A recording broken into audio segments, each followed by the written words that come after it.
Bon, ben, salut la gang et rebonjour. Bienvenue au fameux podcast Star Wars Littérature Québec.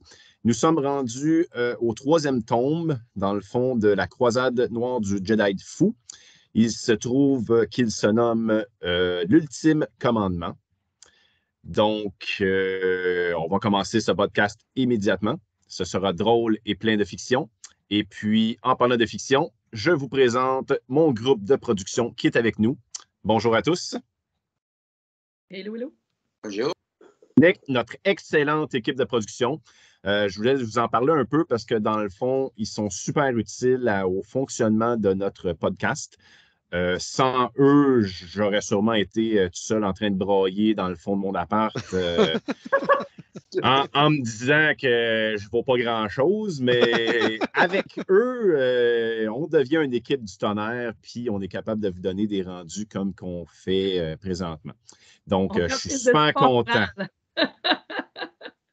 Yeah, c'est en plein ça. Merci beaucoup, gang. Je le dirai jamais assez.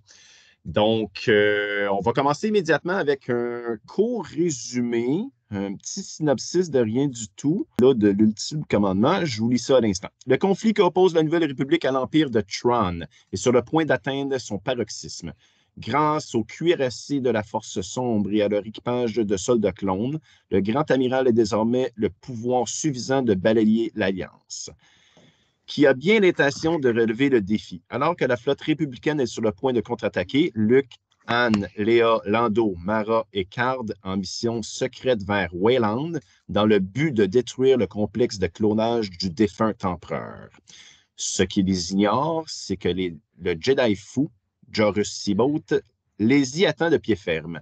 S'il refuse de se soumettre, il les tuera tous sans exception et pourra ainsi régner sur la galaxie comme l'héritier Palpatine. Et voilà. Est-ce que je complète un peu? Vas-y, mon ami, complète le résumé. Fait que c'est ça. Ça commence, Gbaut, il veut capturer Leia et les jumeaux, donc il envoie des soldats de l'Empire à sa recherche. Pendant ce temps-là, sur une planète qui s'appelle Berché, Luke essaye de rejoindre Talon Card.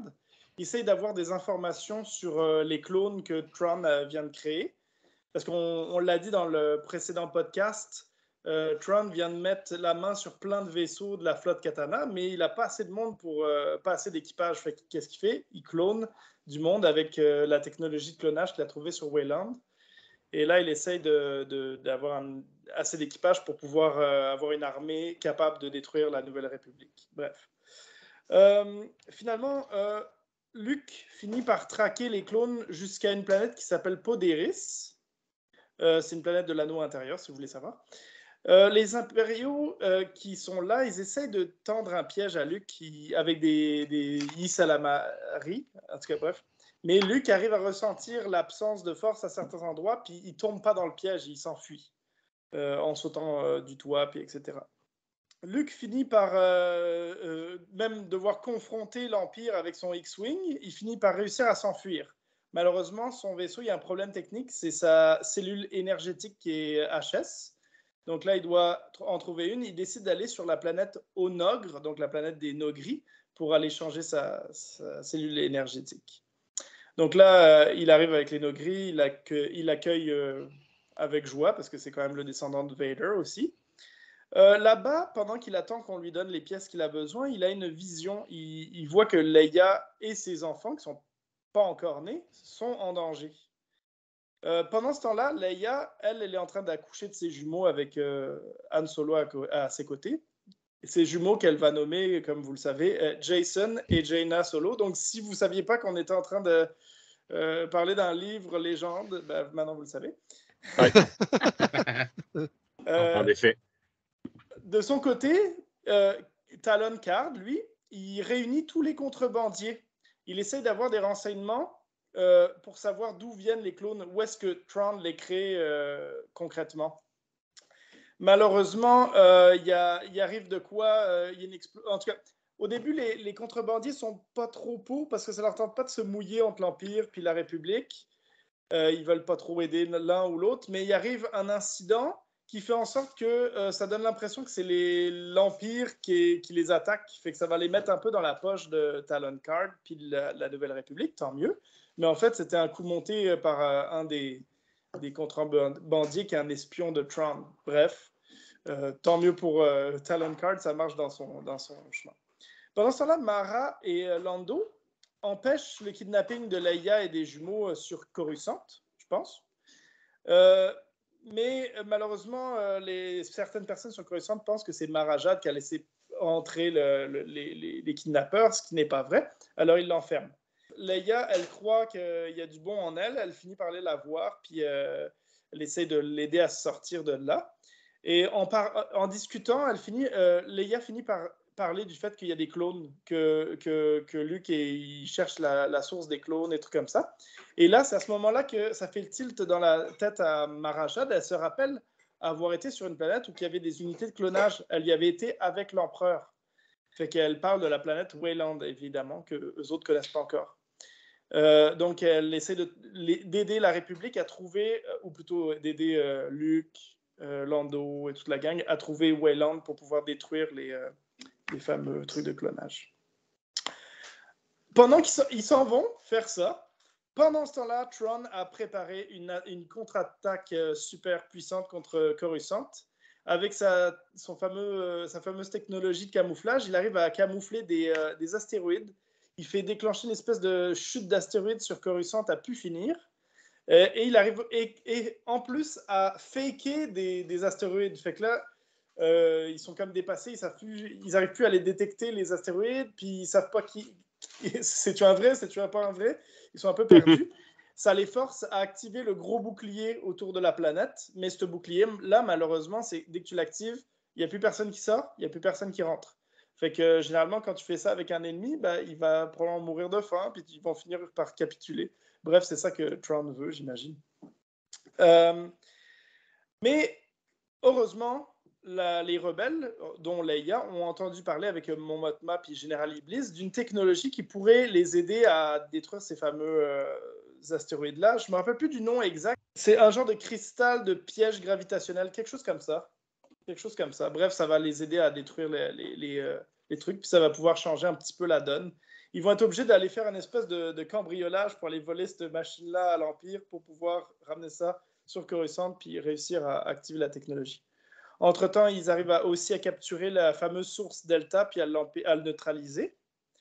Et à la fin, Mara Jade et Luke arrivent sur Wayland, se dirigent entre autres sur le mont Tantis. Ils arrivent là avec le Nogri qui est avec Leia tout le temps. Bref, c'est le Nogri qui va apprendre à Mara Jade qui sont les parents de Luke. Parce que Mara Jade, elle ne le savait pas que Vader, c'était son père. Bref, elle va aussi lui apprendre, le Nogri va aussi apprendre à Mara Jade qu'en fait, c'est pas Luke qui a tué Sidious, mais en fait, c'est Vader. Ça change un peu les choses. C'est vrai, c'est vrai. Arrivé là-bas, il va essayer de détruire les trucs de clonage, mais il y a Gbaut qui les attend. Et il essaie de les contrôler à la force, mais il n'est pas tout seul. Il a cloné, je ne sais pas si c'est lui qui a cloné, mais bref, il y a un clone de Luke qui a été cloné avec la main de Luke qui avait été coupée sur Bespin. Et ce Luke-là, ce clone-là, il a le sabre laser que Luke avait perdu sur Bespin, donc le sabre laser d'Anakin Skywalker. Ce lien-là, pareil. Hein? C'est fou, ce lien-là. Finalement, Luke se bat contre son lui-même. Donc, c'est avec deux Gbaut essaye de maîtriser Mara Jade. Luke et Mara arrivent à faire un piège dans lequel le clone Luke tombe et Mara Jade réussit à le tuer avec le sabre laser que Leia lui avait prêté. Finalement, elle réussit aussi à tuer Gbaut avec le même sabre laser. Puis la fin, qui est presque inattendue, mais qui est vraiment très bien pensée, c'est le fameux Nogri qui, depuis le début, est le garde du corps de Tron. Il est là tout le temps, il est très efficace. Il s'appelle Rook.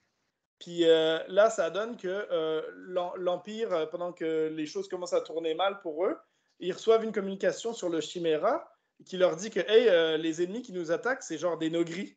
Et c'est à ce moment-là, ils n'ont pas le temps de réagir. Tu as le Nogri de Tron, Rook, qui assassine Tron. Et c'est comme ça que ça se finit. C'est fou. Wow! Mais là, dans le fond, on le sait. On sait-tu vraiment s'il est mort ou il est juste blessé? Ou... Alors, il est mort. Ça, je m'en souviens. La façon que c'était écrit, c'est que je pense qu'il y en a un qui demande un ordre ou un conseil à Tron, puis il répond pas. Puis quand il se retourne, il voit justement qu'il est dans son siège, il est mort, il est poignardé. Puis au loin, tu vois le gris qui se pousse. Trop hot!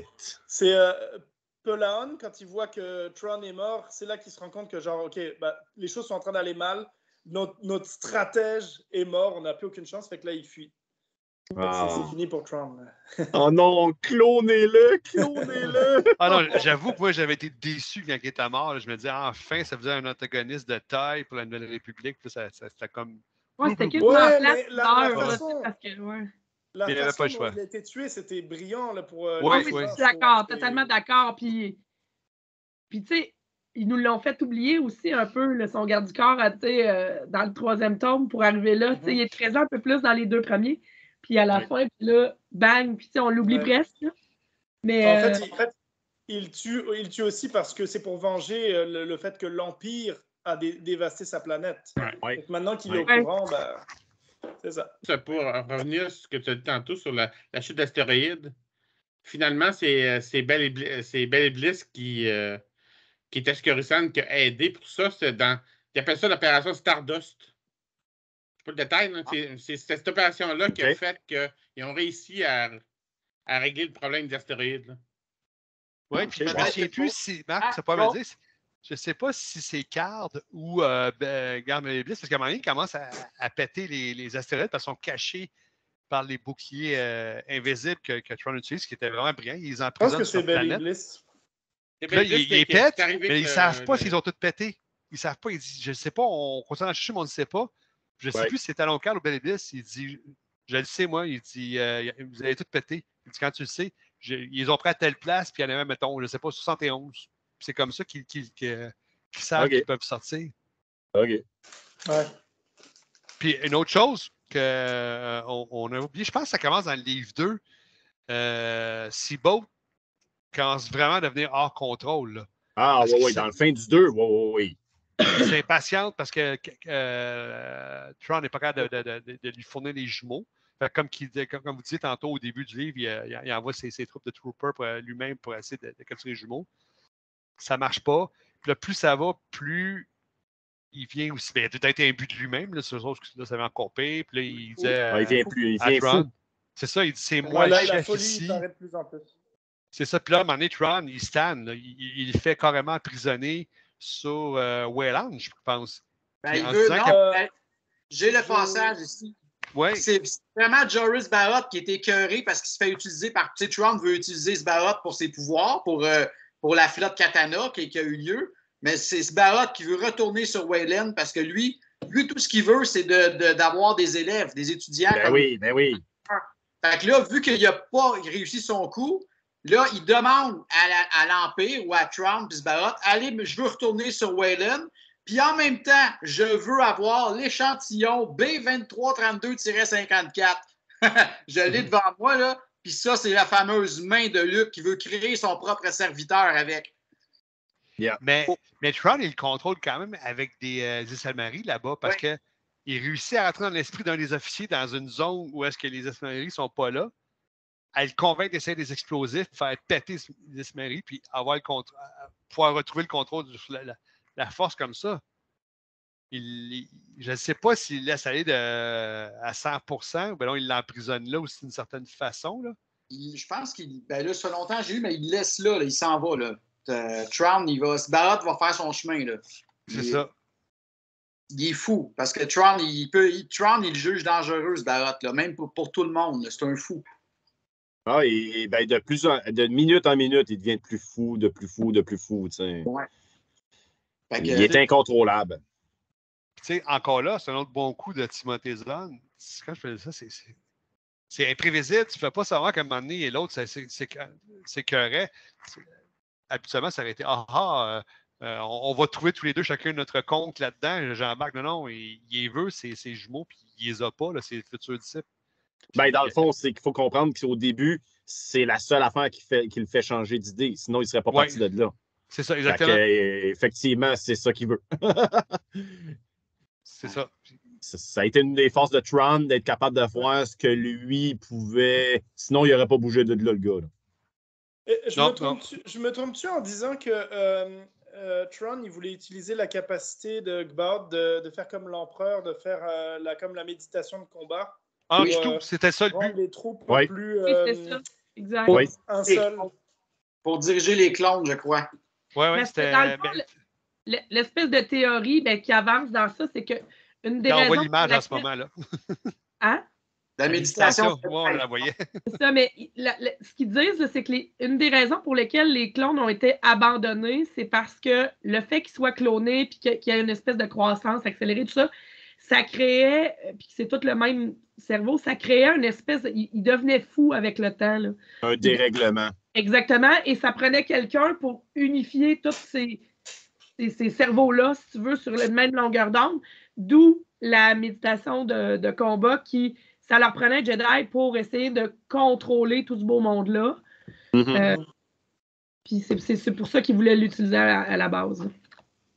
Ouais, ça me fait penser aux méditeurs qu'on avait dans la trilogie de Darkbane, là, mais du côté blanc, là, par exemple, là, du côté lumineux. C'est la même chose. Ouais. Mais la même chose du côté obscur, dans le fond. Ouais. Puis comme je vous disais tantôt, c'était la grande force de Darth Sidious parce que pendant l'épisode 6, pendant qu'il essayait de convaincre Luke de venir du côté obscur, il crée la cohésion entre ses vaisseaux durant la bataille d'Endor. C'est ça qu'il essaie d'aller rechercher, Tron en allant chercher Seabolt pour créer ça. Puis on le voit, là, il y a une couple de combats, c'est lui qui crée la cohésion. Puis Seabolt est très ému lui-même. Il dit, vous voyez, vous avez gagné grâce à moi, grâce à ma méditation. Ouais. C'était vraiment son but. Ouais. C'est sûr que moi, quand je les ai lus à l'époque, les clones, les Clone Wars, on ne connaissait pas autant de choses qu'on en connaît aujourd'hui. Moi, je me souviens que j'avais trouvé ça vraiment cool à l'époque d'en apprendre un peu plus sur les clones, puis parce qu'ils en parlent quand même un peu quand ils découvrent justement là, toute l'usine, puis toute la patente. Puis ce qu'on n'a pas dit aussi, c'est que dans le Montantis, c'était aussi les archives personnelles de l'empereur qui étaient là. Ouais. Donc là, ils ont une mine d'informations précieuses que, dans le fond, la République découvre en découvrant la planète Wayland, parce que là, ils ont accès à des informations qu'ils n'ont jamais eues puis qui sont quand même importantes. Là. Mais c'est ça, c'est toutes ces informations-là, moi je trouvais, c'est ça qui est le fun de la littérature Star Wars. C'est d'en apprendre un petit peu plus sur ce beau monde-là, puis sur des petites informations qu'on va chercher qui viennent comme grandir l'histoire. Là. Ça, à l'époque, j'avais trouvé ça intéressant, mais là, maintenant, on a eu épisode 1, 2, 3, on a eu Clone Wars, on a eu plein d'affaires, mais à l'époque, je vous rappelle que j'ai lu les premiers en 95. Ouais. Dans ce temps-là, on ne connaissait pas les clones. Attack of the Clones n'était pas sorti en le film. Non. On savait juste qu'il y avait une guerre des clones parce que Obi-Wan en a parlé dans les premiers épisodes. Tu avais écouté la version française. Tu ne savais même pas c'était quoi parce qu'en version française, il parle de guerre noire. Pas tout à fait pareil. Non, c'est vrai. C'est vrai. C'est vrai. Puis Marc, tu vas pouvoir m'aider là-dessus. Toi qui es le sage de la gang dans la lecture. À un moment donné, il parle c'est cool. Que les clones sont comme d'une recette ou je ne sais pas comment dire ça. Spartati? Ouais, les Spartati.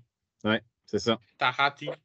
Ça ferait-tu en sorte que ce ne seraient pas les clones qu'on pensait tantôt qui pourraient être les mêmes de Jango Fett? Ça serait-tu une autre technologie? C'est comme une autre technologie, d'après moi. C'est une technologie qui va créer des clones plus rapidement. Si tu veux connaître la technologie du clonage Sparti, tu vas l'avoir dans la série République Commando, où ils vont t'adhérer.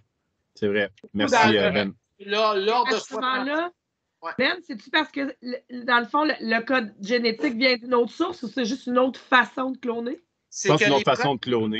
C'est la technologie qui est différente. Les premiers clones, ça avait pris 10 ans avant qu'ils soient matures pour se battre. Les clones cylindres Sparti, ça prenait quelques mois ou même 1 an pour en faire un adulte. C'est vrai. C'est un processus accéléré.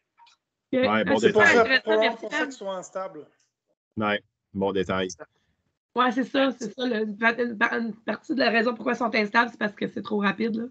Puis je vais vous dire, moi, comme j'ai pas fait de résumé, moi, sur l'ultime commandement, mais je peux vous dire que c'est un des romans qui m'a procuré le plus d'émotions, moi, quand je l'ai lu. Moi, là, juste la première scène, comme je vous ai décrit tantôt, la scène, le fameux échantillon là, que Sbaot, il demande, c'est une intrigue parce qu'ils disent pas c'est quoi. Cet échantillon-là, on va le découvrir c'était quoi à la fin du livre, le punch. Puis là, si je m'en vais à la fin du livre, la fameuse scène, quand tu vois là, l'autre Luke qui va apparaître, au début, on ne sait pas c'est qui, jusqu'à temps que Luke se rend compte que c'est lui-même. Moi, c'était une scène qui était autant, je dirais, j'étais autant surpris d'apprendre que, mettons, Darth Vader, c'était le père de Luke dans l'Empire contre-attaque. C'est comme, non! Ouais, c'était quelque chose. Ouais. Avec qui ils ont fait ce Luke-là? Puis là, il décrit, c'est la main de Bespin! Là, c'est sûr, on se pose des questions. Comment ils ont récupéré cette main-là qu'on voit tomber dans le ciel? C'est toujours un mystère. L'empereur, ils l'ont cloné aussi. Là. Non, mais c'est ça. Puis en tout cas, moi, j'étais vraiment là, je buvais ces scènes-là, la bataille des deux Luke, là. Puis en fin de compte, on sait que c'est Marajad qui va tuer le clone de Luke. Puis en le tuant... L'autre scène que j'ai adorée, c'est vraiment c'est la naissance de la future génération de Jedi, de Jaina, qui est l'aîné, et Jacen, qui est né en suivant, dans les jumeaux. J'aime tout le temps ça, savoir qui est le premier qui est né, là. Comme, tu sais, dans Luke et Leia, c'est Luke le premier, puis en tout cas, là, c'est Jaina, l'aînée des jumeaux. Ah oui, tu m'apprends de quoi? C'est bon savoir, ça. Ouais. Puis après ça, ça m'écoute. J'ai versé une larme, je pense, quand j'ai une naissance. C'est la première fois que je lisais le livre, j'avais une petite larme, mais là, de joie. Hey, c'est la nouvelle génération des Skywalker là, qui vient de naître. On passe à autre chose. Puis à la fin, un des derniers paragraphes ou le dernier chapitre, le fait que Luke donne le sabre de son père à Marajad, tiens, c'est elle maintenant qui a le fameux sabre d'Anakin Skywalker, là. C'est elle, tu vas être la gardienne, ça va être toi. C'est comme c'est symbolique. C'est comme wow, c'est Marajad qui a le sabre des Skywalker maintenant. Un autre détail qu'on n'a pas mentionné, c'est le fait que Marajad voulait tuer Luke. On dirait que c'est comme si Sidious, quand tu lui as donné cette mission-là, il lui a pas juste donné, on dirait qu'il l'a comme influencé dans la force, puis c'est comme plus fort qu'elle. Il faut qu'elle le tue. Mais là, en apprenant de la part du Nogri que Luke, c'est pas lui qui a tué l'empereur, mais en fait, c'est son père Vader. Et en apprenant qu'il est le fils de Vader, on dirait que déjà, ça a comme calmé un peu le jeu. Mais elle avait comme... Ça l'a poussé, c'était plus fort qu'elle. Fallait quand même qu'elle le tue. Et là, le fait qu'à la fin, elle tue le clone de Luke... Bien, ça fait comme si elle était libérée de son engagement parce qu'elle a tué un Luke. C'est tellement vrai, Guillaume, c'est tellement vrai. Ouais. Cette anecdote-là est vraiment hot, là, j'avoue, effectivement. Elle a tué Luke. Elle a fait ce qu'elle avait. Elle a tué Luke. Il faudrait que. Ouais, je fais ça fait un Non, mais c'est un autre excellent livre aussi. C'était très bien monté. Toutes les histoires en parallèle finissent par se rejoindre pour faire un tout qui se tient très, très bien. Personnellement, moi, c'est ma deuxième trilogie préférée. En premier, c'est Darkbane, évidemment. Oui. Mais après ça, cette série-là, franchement, c'est difficile à battre. C'est très, très fort. Très bien écrit. Les personnages sont charismatiques, intelligents. Ouais. L'écriture, comme vous avez dit au début, on parle de plusieurs personnages en même temps. On revient souvent avec les mêmes. Mais ils ont chacun leur ligne, puis ça se finit toujours par se raccorder. Puis t'as comme l'impression, à la fin de chacun des livres, c'est comme un bouquet final, puis c'est intelligent, c'est juste brillant. Chaque livre, c'est un tout, mais la cohésion des trois est encore extraordinaire. Je suis bien d'accord. Ouais. Il y a vraiment des liens du premier au troisième et du deux. C'est vraiment... je l'ai dit quand on a parlé du premier tome, mais tu sais, c'est ça. Moi, ces livres-là, c'est les premiers livres de Star Wars que j'ai lus. Puis, tu sais, toi, tu dis, Guillaume, tu dis que ta trilogie préférée, c'est Bane. Moi, je viens de la finir, là, ça fait pas longtemps. Mais pour moi, c'est encore ceux-là. Je sais pas. C'est les premiers que j'ai lus. Puis, tu sais, pour vrai, je le dis encore, c'est tellement bien écrit, là. Ouais. Moi, j'aime ça. Je te parle plus. Je te parle plus. Bon, ça y est.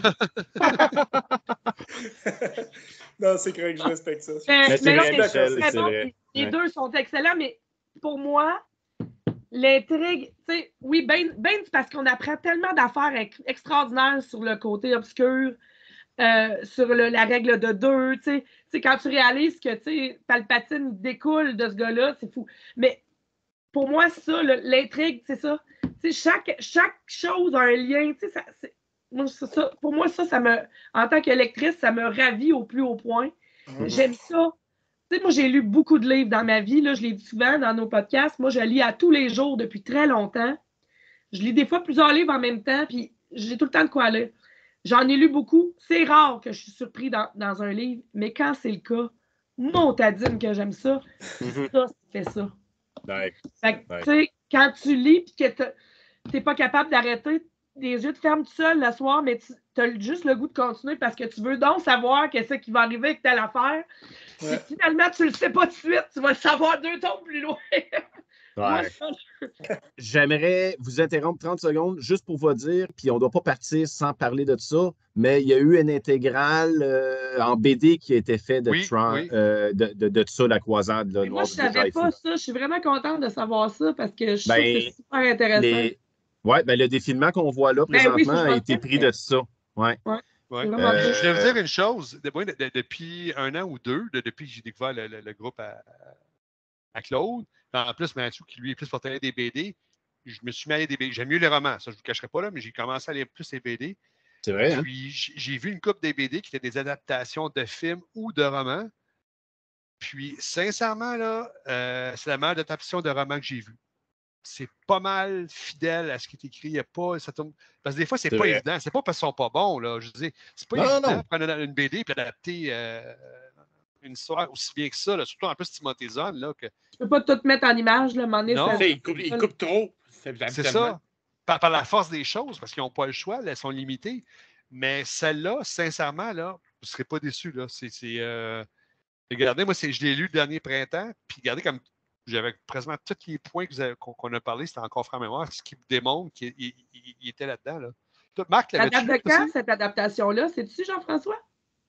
D'après moi, 80, sûrement des années 2000, j'imagine. Oui, parce que j'ai pogné, le artwork, il est quand même bon. Je te dis pas que comme quand on dit ceux que Disney a fait dans les dernières années. Parce que non, c'est ça. Fait que je dirais des années 2000. Oui, mais on ne dirait pas qu'on lit des livres archis. Là, tu me souviens, là, les vieux archis. Mais toi, Marc, l'avais-tu lu, la BD? Oui, je me rappelle de l'avoir lu. Mais je ne peux pas dire que je m'en rappelais vraiment. OK, ben c'était... Elle est fidèle vraiment au livre, là. Elle n'a pas dérivé ben. Là. C'est carrément l'adaptation des 3 romans, là, carrément. Là. Sans aucune surprise. Comparé au X-Wing, là, mettons, là, mais ouais. Mais puis comme qu'il disait Claude, là, moi puis lui, on s'imaginait qu'Inogri était plus petit parti. Ben long, oui. Ils disent qu'ils sont furtifs, qu'ils sont agiles. Mais finalement. Non, Inogri, c'est un. Son baraqué. Ben oui. Ouais, moi, je pensais qu'il était à grandeur dans R2D2 à peu près, mais tu sais, bien baraqué, tu sais, mais non, sont grands. Dans son hauteur d'épaule, je pense, à peu près. Oui, effectivement. Là, fait que ça, j'ai été surpris. C'est ça qui est le fun des BD, dans le fond, des fois. Des fois, tu te fais des idées en roman de ce que c'est le personnage ou de la bébite. Puis là, finalement, tu arrives en BD, tu fais « Oh, OK, oui, oh, OK. » Moi, je m'entends Il y a le Rook, le Nogri de Tron, il est dans Star Wars Rebels, la série. Ouais. Ah ouais? Ouais. La 4e saison. Oui. Souvent accroupi. Je l'ai moins écouté, Rebels. En fait, je l'écoute. Dans la dernière saison. Ouais.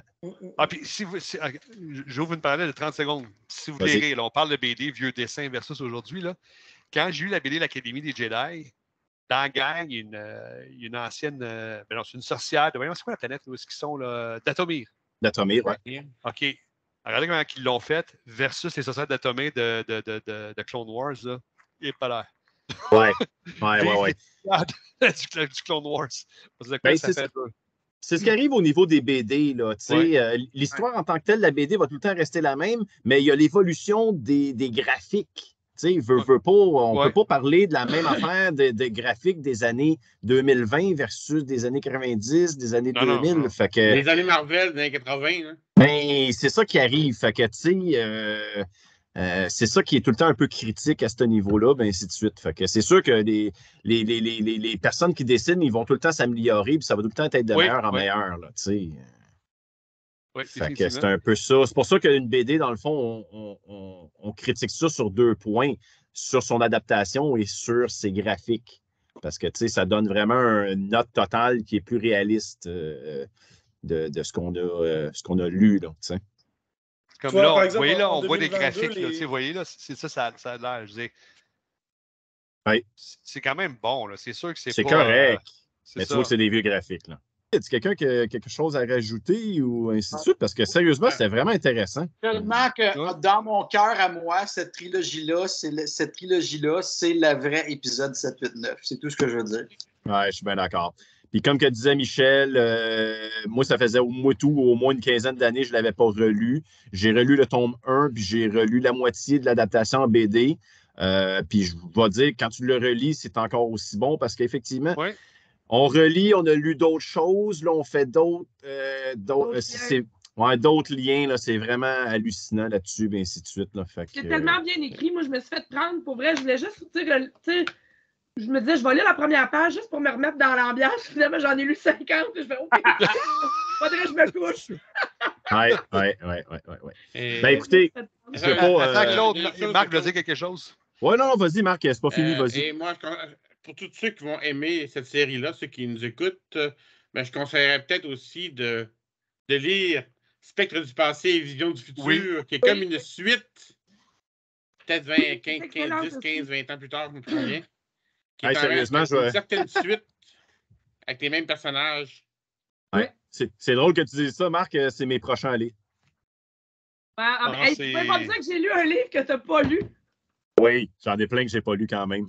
Et là, ceux qui ont aimé Capitaine Paléon, vous allez pouvoir avoir du plaisir. Toujours revenir là-dessus. C'est le personnage principal. Je l'aime tellement, lui, le Capitaine Paléon. Pour vrai, c'est un personnage qui est vraiment intéressant. Pour vrai, là, c'est... Puis, comme disait Guillaume tantôt, c'est la façon dont il se développe aussi, le personnage, tu sais, qui part... tu sais, lui, il a connu la fin de l'Empire. Il était aux premières loges, là. Je veux dire, il a vu l'étoile noire se faire détruire. Puis là, tu sais, même dans le premier livre, là, il parle aussi du fait que beaucoup de bons officiers ont été perdus dans cette bataille-là. Puis que, tu sais, l'Empire avait des grenailles de ce qu'il y avait, puis qu'ils font ce qu'ils peuvent avec des jeunes officiers qui ne sont pas formés, puis qui ne sont pas bons, tu sais. Mais c'est vrai, tu as raison, Michel. Puis je fais un parallèle là-dessus. Dans le fond, Tron, là, il s'en veut énormément de ne pas avoir été envoyé à cette bataille-là. Il en parle énormément. C'est vrai. Et puis dans le fond, ben, parce qu'ils disent que s'il aurait été un des amirals qui aurait été là, je pense que ça n'aurait pas viré de même, là, mais tu sais, il en parle souvent là, que ça, là, il ne comprend pas que Palpatine l'ait éloigné, l'ait mis de côté à ce niveau-là. Ben, c'est une très bonne parenthèse. Mais il a toujours été éloigné. C'est un nom humain, hein? Fait que déjà qu'il a été nommé Grand Amiral, c'était le premier nom humain à être nommé Grand Amiral, là. C'est déjà... c'est déjà proud. C'est ça, mais même il parle aussi au début, là, de quand l'exécuteur a été détruit, c'était le vaisseau de Vader, il y avait beaucoup de bons soldats, bons officiers sur ce vaisseau-là, parce que il tolérait pas beaucoup Vader, il tolérait pas beaucoup l'incompétence. Fait que... les erreurs. Hein? Effectivement. Vas-y, Benoît. Paylun, c'est mon officier préféré dans l'Empire. Là. Même si dans cette trilogie-là, c'était comme une introduction à Paylun, mais on va le voir évoluer dans d'autres histoires plus tard dans le futur. Puis, il va devenir le grand amiral Paylun. À un moment donné, il va devenir le chef suprême de l'Empire, Paylun. Puis on sait que c'est lui, à la toute fin, qui va signer le traité de paix entre l'Empire, puis les vestiges de l'Empire, puis la Nouvelle République. Là, tu viens de spoiler bien du monde. Sauf moi, s'il y en a qui ont aimé la série qu'on est en train de parler de la croisade noire du Jedi Fou, après ça, à lire, c'est un petit peu moins bon, mais c'est pas si mauvais que ça. C'est la main de Tron. Oui, c'est ça, c'est ce qu'il disait Marc. C'est ce que Marc disait, oui. Là, c'est ça, ces deux-là. Spoiler un peu, mais techniquement, Tron est mort. Mais Ils vont. Inclus Tu vois pas parce que Phénoménal tu le sais, va tu le sais au revenir d'une début. Tu certaine le sais au manière. début. C'est quoi qu'ils font là, pour ramener cette effervescence-là. Là. Tu le sais dès le début. Là. C'est pas un gros spoil. Là. Effectivement. Yeah. J'aimerais vous rappeler, tristement ou joyeusement, que moi et Guillaume, il nous reste 24 jours pour voir et rencontrer le grand amiral Tron en personne et le serrer dans nos bras, faire un gros high five et ainsi de Moi, suite. j'aurais tellement aimé ça pouvoir y aller avec vous autres. Là. Ça ne fitait pas Ouais. dans mon horaire, là, mais j'avais vraiment regardé fort pour pouvoir y aller, mais Je veux dire, c'est pas Timothée possible. Zahn, tu vas rencontrer, c'est ça? Oui, Parce que effectivement. c'est le grand amiral Tron que tu vas rencontrer. Mais c'est ça. Ben, c'est pas mal la même affaire, mais effectivement, on va aller voir Timothy Zahn du 4 au 6 novembre 2022. Tout est fait. Il reste juste à recevoir nos billets, puis on part. C'est où donc, Claude? C'est au Rhode Island Comic Con. Oh, wow. Donc, c'est à 1 heure de Boston, à peu près. Ouais, vous avez ouais. intérêt à feeder notre conversation. Parce que moi, je ne pas tous des détails pendant que vous allez être là-bas, les garçons. On va suivre l'événement, c'est sûr et certain. Vous n'aurez pas des directs parce qu'on ne peut pas faire de direct, mais on va suivre l'événement, puis il va y avoir des podcasts qui vont être faits pour les semaines après ben, qu'on vienne. C'est sûr et certain qu'on va suivre l'événement. Pour vous, spécialement. Nos auditeurs et notre équipe de production seront à l'affût. Prenez beaucoup de photos. OK, oui, mon ami. On va essayer, mais tu sais, faut qu'on économise les batteries du cellulaire sur place aussi. Là. Ben non, je vais acheter un power pack, là, ça va être correct. Achète-toi 2-3 power packs pour être sûr de sauver. C'est ma prochaine achat qu'il faut que je fasse. Là.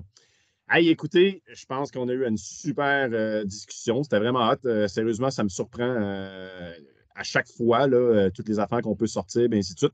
Moi, je pense à l'avoir lu, mais à chaque fois que vous sortez des affaires, finalement, je me fais bon, Colin.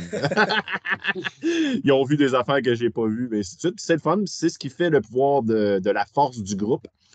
Fait que je vous dis merci beaucoup. Est-ce qu'il y a quelqu'un qui a quelque chose à rajouter juste avant qu'on parte?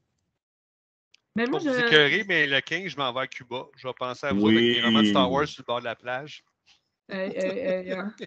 Non, mais moi, je l'ai dit souvent, là, puis moi, j'aime ça faire des remerciements, mais merci, Claude, pour ce magnifique groupe. Oui. Moi, je suis vraiment contente que ce groupe-là m'ait permis d'abord de vous avoir dans ma vie, parce que vous êtes vraiment précieux pour moi maintenant, mais c'est vraiment le fun. Ça me fait découvrir un tout nouveau monde. Ma liste de lecture ne cesse de s'allonger. J'ai beaucoup de plaisir à discuter aussi sur le groupe avec plein de monde, sur des lectures qu'on a, suggérer des livres. C'est vraiment, vraiment le fun. Fait que merci pour ça, Claude. C'est vraiment... merci pour ton temps, puis nous permettre d'avoir ces super discussions-là avec vous, les garçons. Ah, wow. Hey, ben, merci beaucoup. Puis sérieusement, s'il y en a... s'il y a des auditeurs, effectivement... Ah, merci beaucoup. Puis merci à vous autres d'être avec moi dans ce trip-là, dans le fond. Puis s'il y a des auditeurs qui veulent remercier notre équipe de production, moi-même, et ainsi de suite, ben on n'est pas shy, là. On aime ça recevoir des félicitations de temps en temps sur le travail qu'on fait. Tout ce qu'on fait... Effectivement, des petits pouces. Tout ce qu'on fait est bénévole. Je vais vous le rappeler. Là. Moi, je ne fais aucune scène à faire ça, bien ainsi de suite. Il n'y a personne qui fait une scène. Même, on en débourse même de nos poches personnellement, bien ainsi de suite. Mais c'est un plaisir qu'on aime beaucoup. Puis, c'est pas vraiment un fardeau. Fait que merci beaucoup. Et puis, j'espère que vous allez être de retour encore pour le prochain podcast parce qu'ils vont en avoir d'autres qui s'en viennent. On va les préparer, on va faire des réunions, on va checker ça, puis on va vous préparer plein de beaux podcasts à venir. Donc, merci beaucoup. Je vous souhaite une bonne soirée et ce qui met fin à notre podcast de la croisade noire du Jedi Fou avec Timothy Zahn. Ciao! Bye tout le monde! Bye bye. Bye.